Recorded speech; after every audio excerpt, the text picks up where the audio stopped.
Bonjour et bienvenue à cette émission du Livre au cœur. Mon nom est Martine Laval et nous recevons aujourd'hui Linda Beauvais qui a écrit le livre Le principe de Gabriel, âme sœur et âme jumelle pour l'éternité.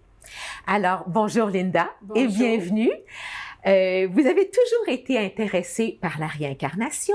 Vous avez fait des hypnoses et des régressions de vie antérieure. Vous avez un diplôme en hypnothérapie, mais tout ça fait partie de votre passion. Donc, ma première question, parlez-nous de l'hypnothérapie. Qu'est-ce que c'est et de quoi s'agit-il? Bien, l'hypnothérapie, c'est pour aider le monde à faire un changement, avoir de la confiance, des fois pour arrêter de fumer. Alors, l'hypnothérapeute, ce qu'il fait, c'est qu'il met des suggestions dans notre subconscient.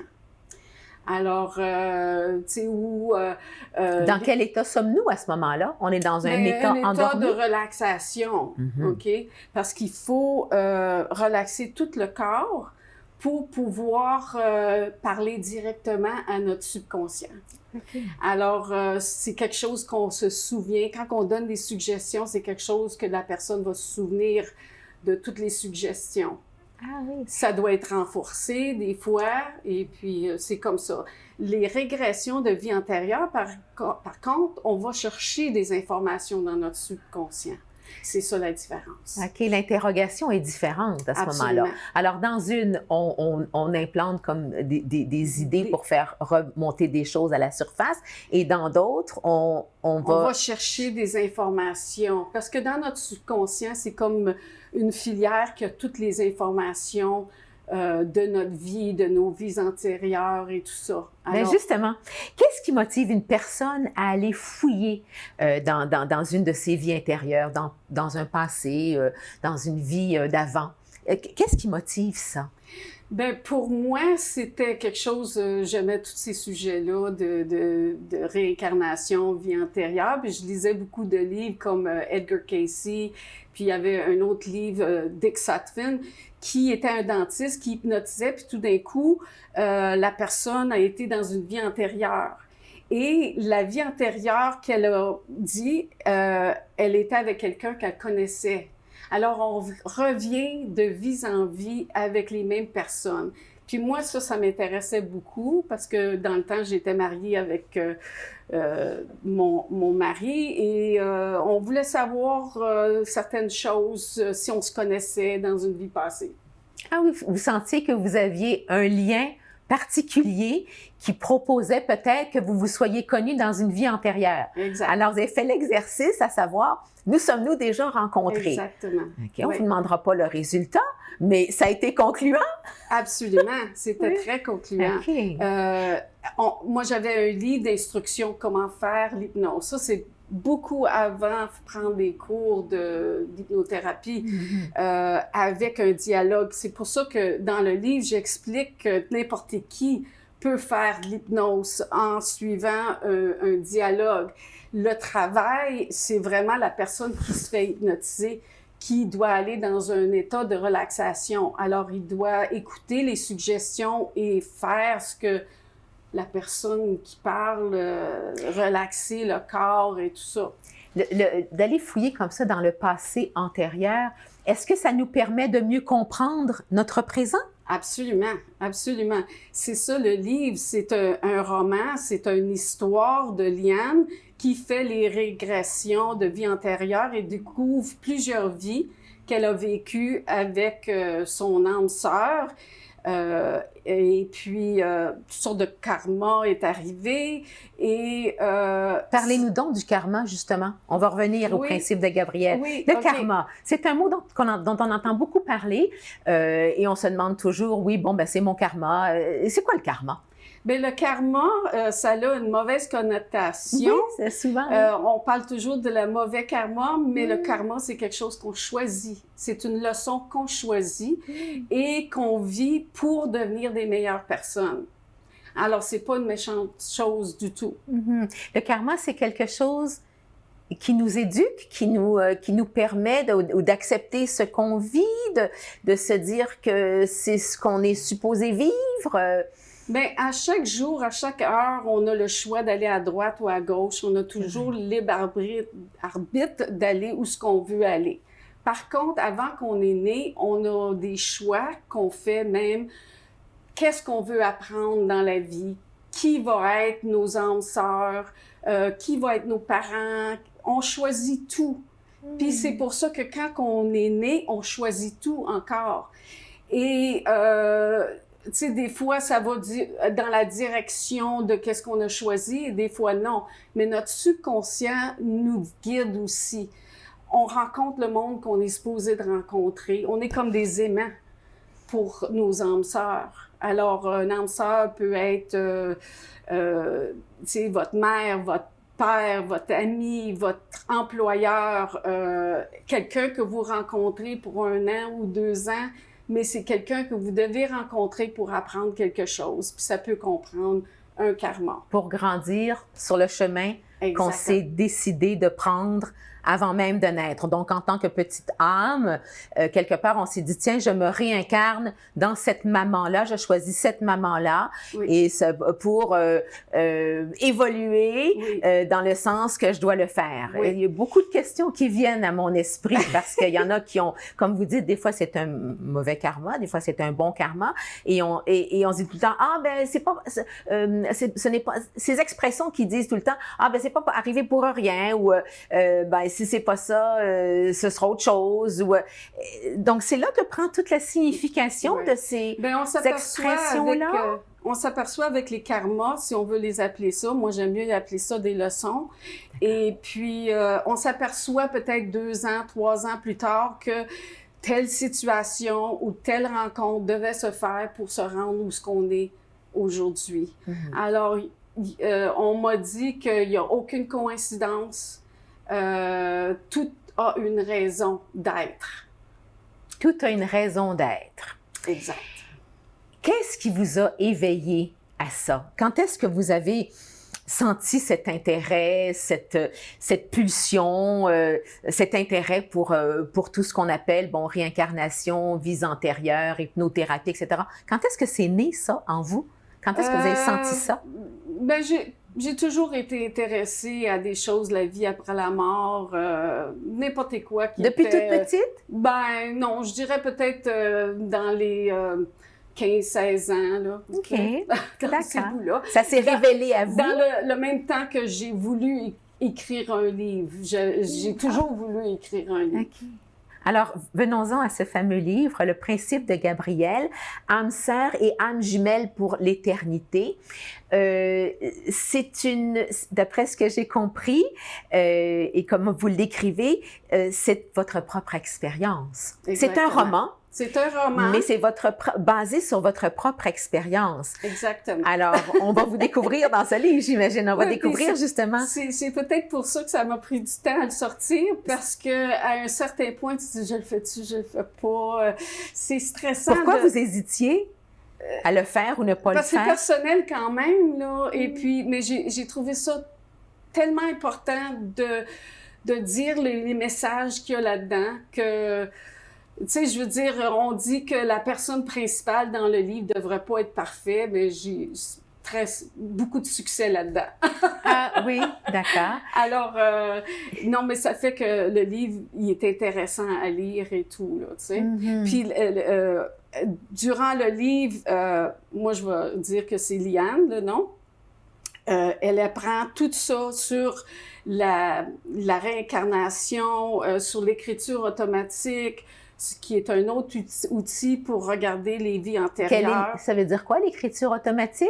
Bien, c'est qu'on se met dans un état de méditation, on met une page et on écrit tout ce qui vient à l'idée, OK? Mais il faut être dans un état relax. On met une question au début de la feuille et après ça, on écrit tous les mots qui viennent dans notre tête. Comme si on nous inspirait, comme si l'inspiration venait d'ailleurs.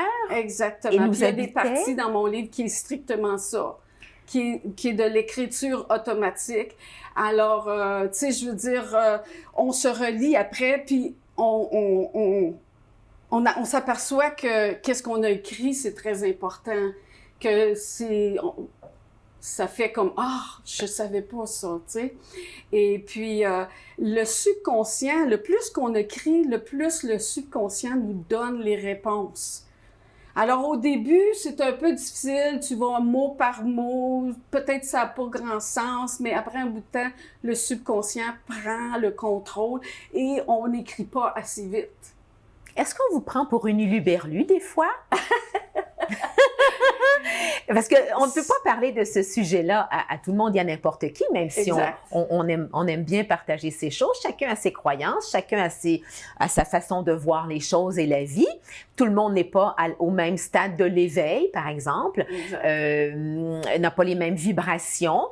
Donc, est-ce que vous avez déjà rencontré des faits que, Linda, je ne sais pas d'où tu viens, là, mais ça vous est déjà arrivé? Bien, ces expériences-là ont commencé quand j'avais 34 ans. C'était en 1989.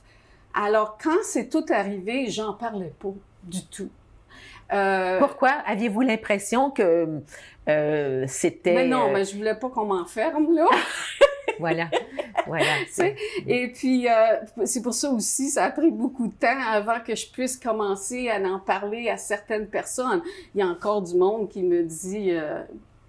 Hey, là, c'est trop, là. Moi, j'ai écrit le livre en anglais en premier, puis j'étais aux États-Unis, puis je l'ai présenté, puis eux autres n'étaient pas prêts pour ça.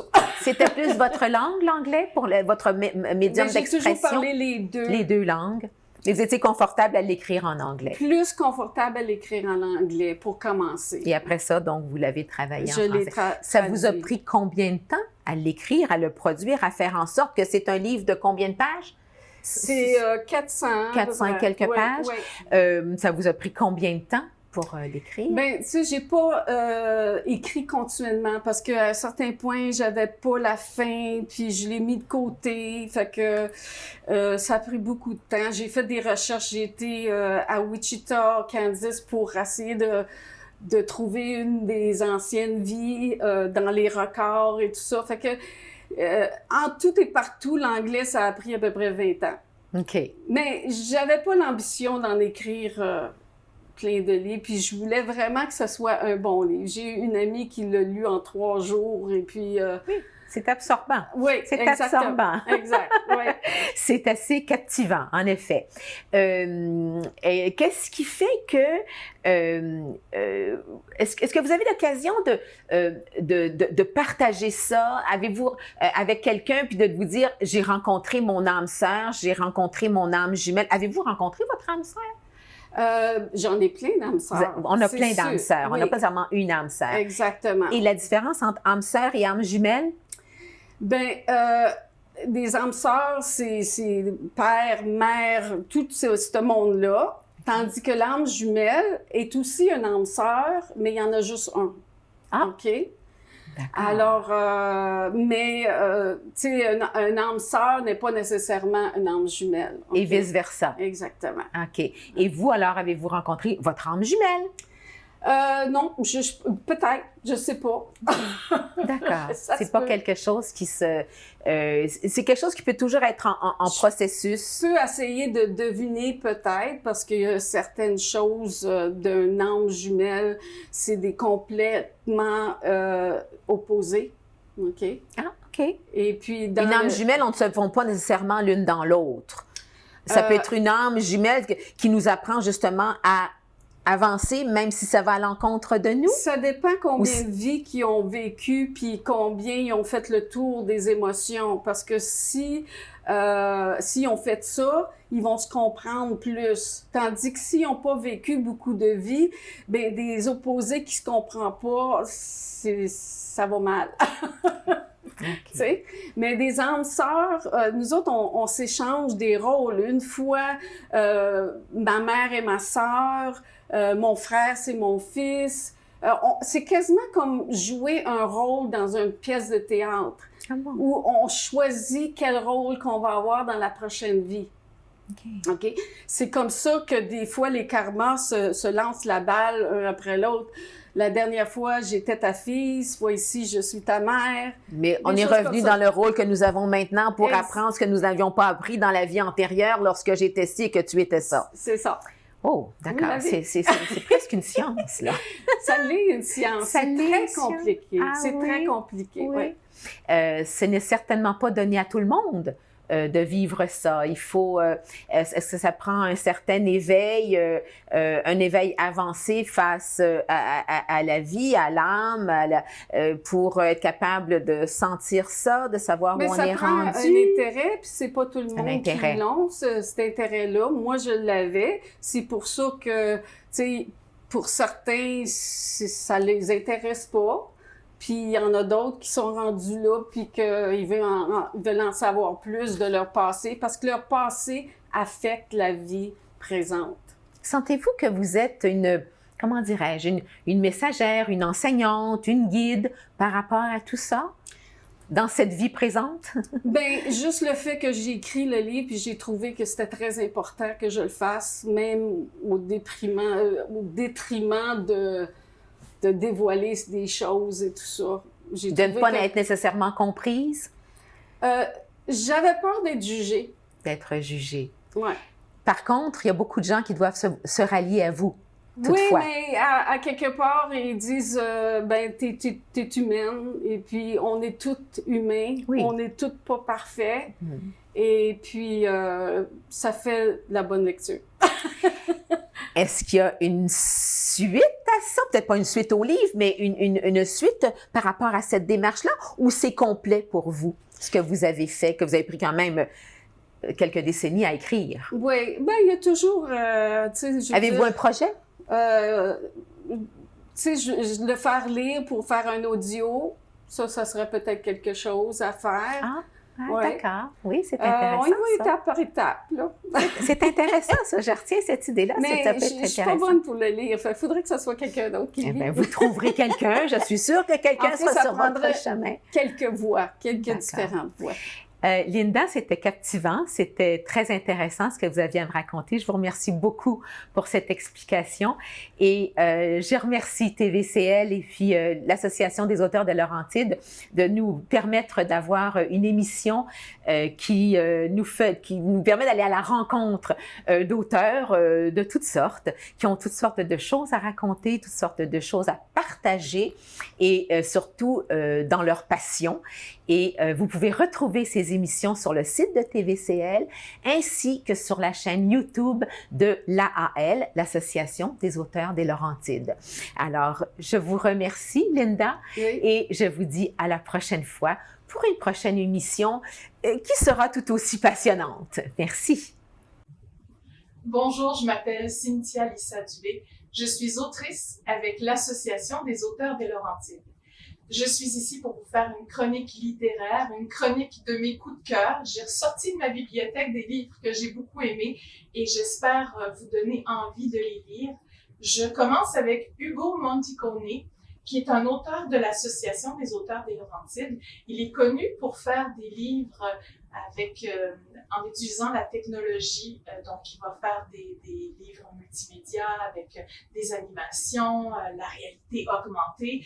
C'est devenu un peu un expert dans le domaine. C'était un pionnier et après, je pense, plus de 20 ans, il a accumulé beaucoup d'expérience. Et il a aussi été connu pour faire des récits de voyage. D'ailleurs, il fait des conférences aussi sur ses voyages. Le livre dont je veux vous parler aujourd'hui s'appelle Zahol. Et puis, c'est un livre bien particulier parce qu'il est tête bêche, c'est-à-dire qu'il a 2 couvertures. Et en fait, chaque côté, c'est un livre différent. C'est 2 livres en un. Il y a un côté qui est le récit de voyage. Donc, on part de la Thaïlande et il va passer par le Laos, le Cambodge, il va aussi aller au Vietnam. En fait, ça va se terminer au Tibet. Alors que l'autre côté, c'est un roman. Alors, le roman, je vais commencer en fait par terminer à parler du récit du voyage. Le récit du voyage, c'est ça, c'est que en fait, il nous raconte qu'est-ce qui s'est passé, mais il est très fouillé. Il fait aussi des recherches sur les pays qu'il visite, puis il nous apprend plein de choses. Donc, on apprend tout le contexte sociopolitique. Ça, c'est vraiment intéressant. Il y a des photographies aussi qui séparent les 2 sections de livres.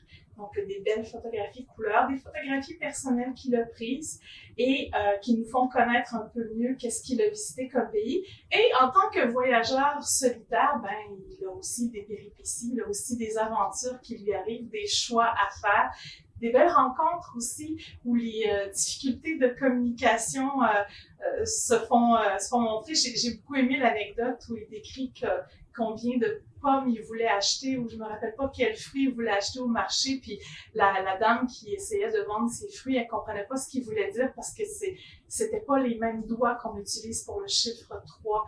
Alors c'était assez cocasse. Alors que le côté roman, ça se passe dans les années 70. Il se passe énormément de choses. Il y a la guerre du Vietnam, il y a les Khmers rouges, tout cette région-là, des pays qu'il a visités, dont il nous parle dans son récit de voyage, c'est une marmite, là, c'est prêt à exploser. Et moi, j'en ai vu des films sur le Vietnam, j'en ai lu des choses, mais c'était la première fois que j'apprenais vraiment comment ça se passait, la résistance des Vietnamiens dans les tunnels. Alors ça, c'était vraiment une partie intéressante que j'ai adorée du récit. Et il y a toute une quête philosophique, une quête spirituelle aussi. On va parler du bouddhisme et le personnage principal qui est en fait un Chinois qui a quitté son pays pour aller rejoindre la résistance vietnamienne. Ben, ce personnage-là va avoir lui aussi tout un cheminement qui va aboutir à un éveil spirituel. Alors ça, c'est un livre que j'ai lu en vacances. On aurait dit que c'était le moment idéal pour le lire. Je vous le recommande comme lecture de fin de semaine ou de vacances quand vous avez un moment de repos.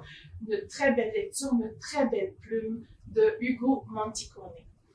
Et puis, ben, Ugo, il faut savoir aussi qu'il a voyagé dans près de 40 pays, donc il a une grande ouverture puis une grande sensibilité qui transparaît dans son écriture. Ensuite, il fallait que je vous parle de Nicolas Dickner. Nicolas Dickner qui a écrit quand même plusieurs livres, au moins 4 si on parle de romans, puis aussi d'autres curiosités qu'il a écrit. C'est quand même un récipiendaire du prix du gouverneur général et Ugo Monticone aussi a remporté plein de prix. Je les ai pas nommés, là, mais j'en avais une page au complet de prix qu'il a remporté de toutes sortes.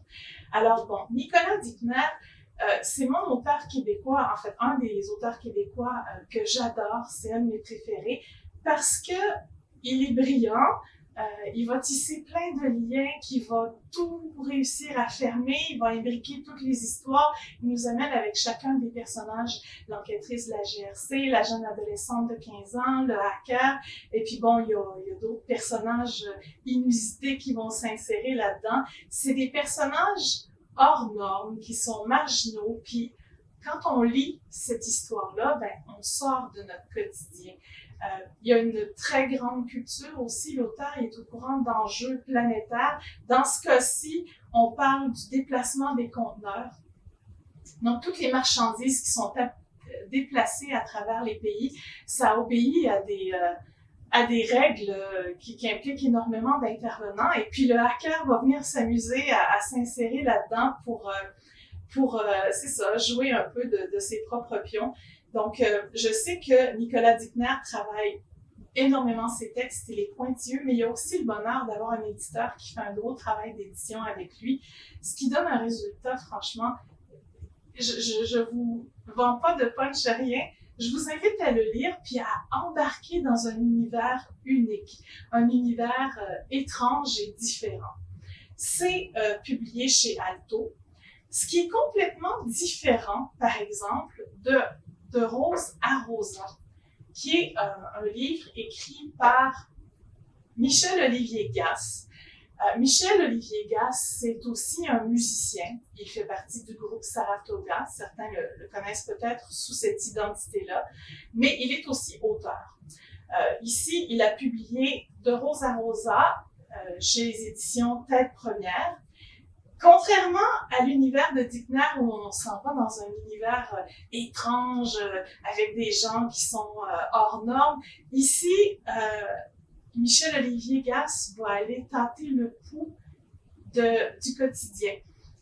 Rose et Rosa, c'est 2 voisines qu'il a eues. comme on dit sur la couverture, ça s'invente pas. Donc, il a eu une voisine rose, puis une voisine Rosa, qui, elle, est portugaise.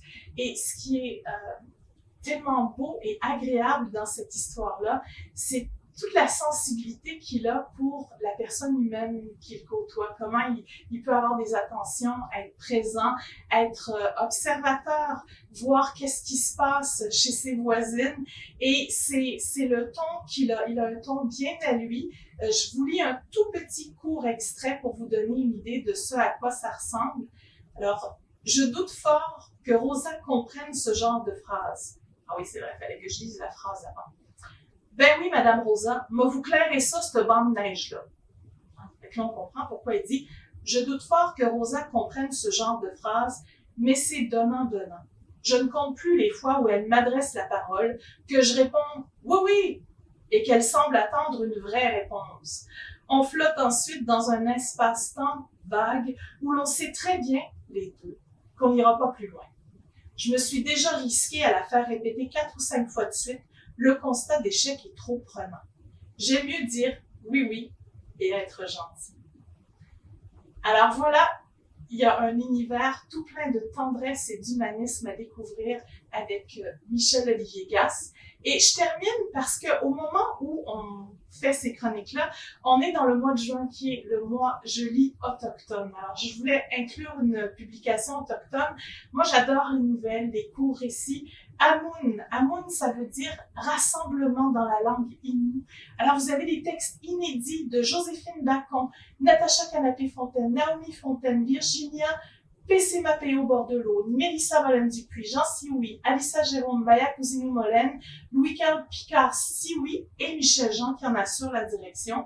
Donc ça, c'est des textes qui peuvent retourner dans la tradition, dans l'histoire ou être tout simplement contemporains. C'est le point de vue autochtone.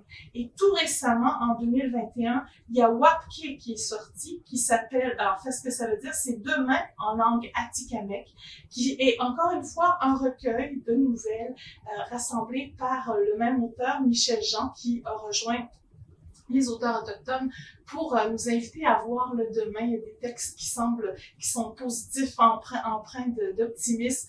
Alors, je vous invite à lire les nouvelles et puis peut-être que vous poursuivrez vers un livre complet pour nous rapprocher, connaître les peuples autochtones.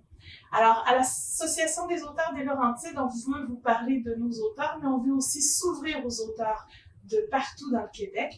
On a un projet qu'on prépare, dont on vous parle bientôt. On espère que vous avez apprécié, que vous avez envie d'aller lire et on vous dit à la prochaine.